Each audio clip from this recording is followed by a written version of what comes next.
Наместо мирен и спокоен неделен ден, Кумановско-Романовци денес доживеа голема трагедија.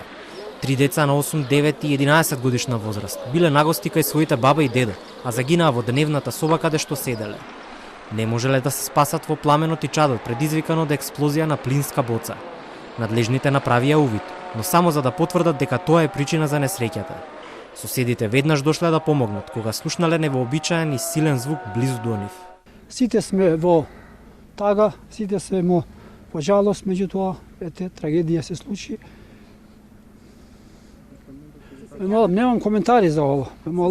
Стана пиевце кафе надвор, тука е дека една донација направи, знаеш, една огромна, еден пламен, направи една донација и ние стрчаме. За трагедијата да биде уште поголема, четворица се во критична состојба и на интензивна нега во болница, со изгореници од 3 и 4 степен. Во куќата имало и бремена жена која се спасила. Вкупно 7 мина имаат некакви повреди и се хоспитализирани во Скопје, некои од нив на Карил, а некои во старата градска болница.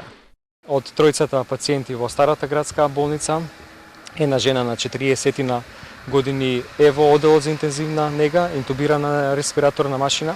Има една помлада жена од 20 години која што е бремена. Во овој момент се вршат прегледи од страна на гинеколог и едно дете кое што има мал процент на изгореници. Од вкупно 7 пациенти, четворица се во навистина тешка состојба со висок процент на изгореници, со висок степен на изгорениците и се наоѓаат во животна опасност. Додека полицијата вршеше увид на обезбеден терен каде што се случи трагедијата, во кратка посета на Романовци дојде и заменик министерот за внатрешни работи Агим Нухиу. Тој изрази сочувство и им порача на повеќе институции да им помогнат на преживеаните членови од семејството повторно да водат нормален живот. Во текот на денешниот ден и во идниот период го очекуваме конечниот извештај од јавното обвинителство и ќе преземат мерки ако констатираме некој пропуст во оваа трагедија.